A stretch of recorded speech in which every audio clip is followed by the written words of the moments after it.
Bonjour à tous. Aujourd'hui, je vais vous parler d'une lampe caméra espion Wi-Fi, lampe connectée.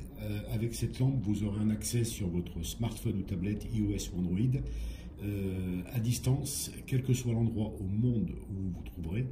Vous pourrez visualiser ce qui se passe chez vous en votre absence.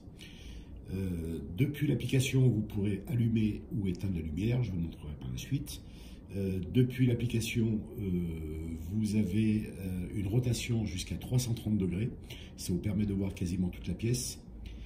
C'est un produit qui fonctionne en résolution Full HD 1080p. Donc là, vous avez le bouton on-off, vous avez l'emplacement reset pour initialiser la caméra, l'emplacement pour alimenter la caméra et vous avez l'emplacement micro SD maximum 64 Go, autrement la caméra ne fonctionnera pas. Donc dans un premier temps, je vais vous montrer, donc il suffit donc de brancher la caméra, mettre le bouton sur on, la caméra va s'initialiser. Elle va faire un certain nombre de rotations et elle va s'allumer, elle va s'éteindre. Et après, je vous montrerai depuis l'application comment installer cette caméra. Je vous laisse 5 secondes, le temps de prendre l'autre téléphone. Voilà, donc j'ai ouvert les paramètres Wi-Fi de mon téléphone. Là, il y a le réseau, la ligne de la caméra qui apparaît, donc ce que la caméra émet comme signal. Donc c'est CME, 2EE, 2A, etc. Donc je clique dessus, j'attends que la ligne soit bien accrochée sur mon téléphone. Ça peut prendre jusqu'à 25-30 secondes. Il va être indiqué réseau non sécurisé ou pas de connexion Internet ou ce que vous voudrez. Il ne faut pas tenir compte, c'est normal, on n'est pas sur Internet, on est sur le réseau de la caméra. Donc là, la ligne est bien accrochée. Je clique sur l'application ProICam que vous aurez au préalable téléchargée. Je clique sur la loupe. Il est indiqué nouvelle caméra. Je clique sur nouvelle caméra. Donc la caméra est installée en point à point. Ça veut dire d'un point à un autre et non en accès à distance pour l'instant. Je clique sur en ligne un utilisateur. Ça me demande de changer le mot de passe, ce qui est normal pour des raisons de sécurité. Je vais mettre donc un nouveau mot de passe à 4 chiffres. 1, 2, 3, 4 par exemple. 1, 2, 3, 4. Et je clique sur OK. Je clique sur en ligne un utilisateur. Donc dans un premier temps, pour la première fois, la caméra, ça va mouliner en fait. La caméra ne va pas apparaître tout de suite, l'image ne va pas apparaître tout de suite. Je fais retour. Je clique à nouveau sur en ligne et là, l'image va apparaître. Voilà, donc là, comme vous pouvez le voir, la définition, elle n'est pas très belle. Là, on est en 640p, donc vous tapotez l'écran pour faire apparaître les petits logos. Je clique sur 640p et je me mets en 1080p. Et là, l'image va être beaucoup plus belle. Voilà. Et comme je vous l'ai dit tout à l'heure, vous avez la possibilité de la rotation jusqu'à 330 degrés de gauche à droite. Si je veux faire un enregistrement manuel, je clique sur le logo caméra, l'enregistrement démarre. Pour stopper, je clique à nouveau sur le logo enregistrement et sur le logo caméra, l'enregistrement s'arrête. Pour capturer une photo, c'est pareil, je clique sur photo et la photo a été capturée. Je veux visualiser mes enregistrements, donc je clique sur retour, je vais dans instantané. Donc là, j'ai ma photo qui apparaît. Je veux supprimer ma photo, je maintiens appuyé sur l'image et je fais supprimer instantané. Pour la vidéo qu'on a fait, c'est pareil, je clique sur enregistrement, j'ai ma vidéo qui apparaît, je clique dessus et j'ai ma vidéo de quelques secondes qu'on a fait qui est là. Je veux la supprimer également, c'est pareil, je maintiens appuyé sur vidéo et je fais supprimer. Vous avez la possibilité d'allumer, d'éteindre la lumière depuis l'application. Donc là, vous avez un petit logo, une petite ampoule. Vous cliquez dessus. Et là, vous avez accès directement à un certain nombre de couleurs. Et j'allume ou j'éteins ma caméra. Je change de couleur. J'allume, j'éteins ma caméra. ma lampe en appuyant ici, sur ce petit logo. Lampe, quand s'allumer, vous voyez, il y a des petits traits. Là maintenant, nous allons faire la connexion à distance. Donc la connexion point-point est faite. On va faire maintenant la connexion à distance pour avoir un accès à ma caméra, quel que soit l'endroit au monde où je me trouve. Donc vous avez une roue dentée, vous cliquez dessus. Configuration avancée, configuration Wi-Fi. Vous avez, là en l'occurrence c'est ma box, vous avez votre box qui va apparaître, vous cliquez dessus. Là, ça vous demande le mot de passe. Donc moi, je vais dans Notes, j'écris mon mot de passe et je fais un copier-coller, c'est beaucoup plus simple. Une fois qu'il est mis, donc là c'est le mot de passe Wi-Fi de ma box, hein, je clique sur OK. Êtes-vous sûr? Je clique sur OK. Après, il est indiqué redémarrage de l'appareil, je clique sur OK et ensuite sur retour. Donc là, nous avons censé terminer l'installation à distance. Pour être sûr que l'installation s'est faite correctement, je vais fermer l'application, je vais ouvrir à nouveau les paramètres Wi-Fi de mon téléphone et là je m'aperçois que la ligne de la caméra n'apparaît plus, ma box a pris le dessus, ce qui fait que l'installation a parfaitement réussi, je ne me suis pas trompé de numéro.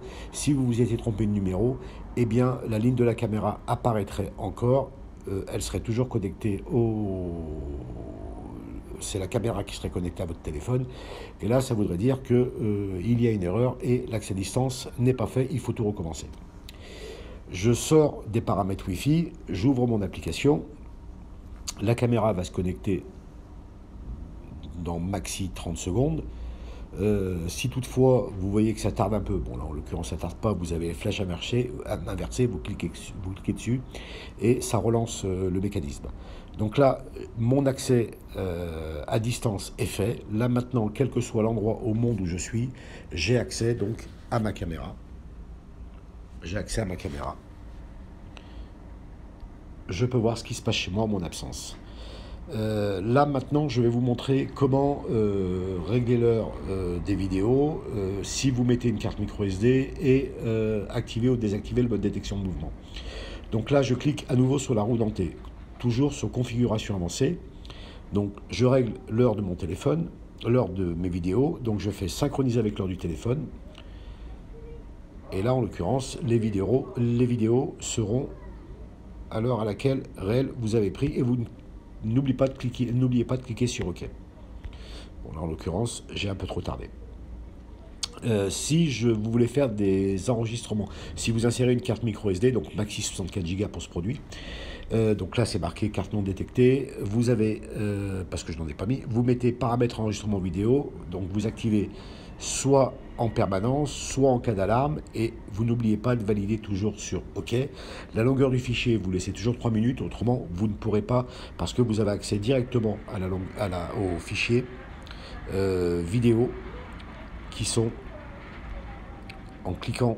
ici, en cliquant sur le petit logo carte micro SD, vous cliquez dessus, si ça veut bien, voilà, IP caméra, et là vous aurez la liste des enregistrements qui auront été faits sur la carte micro SD, et vous pouvez bien évidemment les lire à distance, les visualiser à distance, ce qui est quand même pratique. Donc là, j'annule, OK. Je veux régler, je veux que le mode détection de mouvement soit activé, et je veux recevoir des notifications push sur mon écran. Donc je vais donc dans configuration des alarmes, détection de mouvement, je mets normal et je clique sur OK. Voilà, donc là le mode détection de mouvement est activé. Et quand, voilà, donc vous l'avez vu en direct, j'ai mis la main dessus et voilà. Là, vous avez à chaque fois, ça va vous prendre 3 photos, à chaque fois qu'une personne va passer devant. Ce qui vous permet ensuite, vous avez juste à cliquer sur la photo et voir qui est passé devant l'objectif. Hop là, j'ouvre la vidéo et je vous remontre à nouveau. Donc là, vous voyez, à chaque fois, j'ai passé ma main, à chaque fois, vous avez le mode détection de mouvement qui, hop là, voilà, qui s'enclenche à chaque fois. Si toutefois vous avez plus ou moins des déclenchements soit intempestifs, soit pas assez, en fonction de la distance, vous cliquez, donc vous retournez sur configuration, sur configuration avancée, donc roue dentée, configuration avancée, configuration des alarmes, et vous mettez soit la plus haute, soit la plus basse, soit ce que vous voudrez en fonction de la distance de la caméra et des personnes qui passent devant l'objectif. Voix d'alerte, si je valide la voix d'alerte, en fait, à chaque fois qu'une personne va passer devant l'objectif, donc là je suis resté non, bon ça va, à chaque fois qu'une personne va passer devant l'objectif, vous aurez également ce qu'on appelle une alerte. La caméra va émettre un son assez strident d'ailleurs, mais bon, c'est pas très, on peut pas dire que ça soit très discret. Si vous voulez supprimer les détections d'alarme, vous maintenez appuyé sur n'importe quelle image et vous faites supprimer tout, et là vous avez tout effacé. Je vais pas du tout effacer, supprimer tout, voilà, et là j'ai tout effacé. Voilà, en espérant que ce tuto vous permettra d'installer facilement votre caméra. Dans tous les cas, vous savez que nous avons une aide à l'installation. Vous pouvez nous appeler à tout moment aux heures d'ouverture pour qu'on puisse vous répondre et vous aider pour installer cette caméra. Mais comme vous avez pu le voir, c'est pas très compliqué. Voilà, et bien écoutez, à bientôt pour une autre vidéo, pour un autre produit. Merci, au revoir.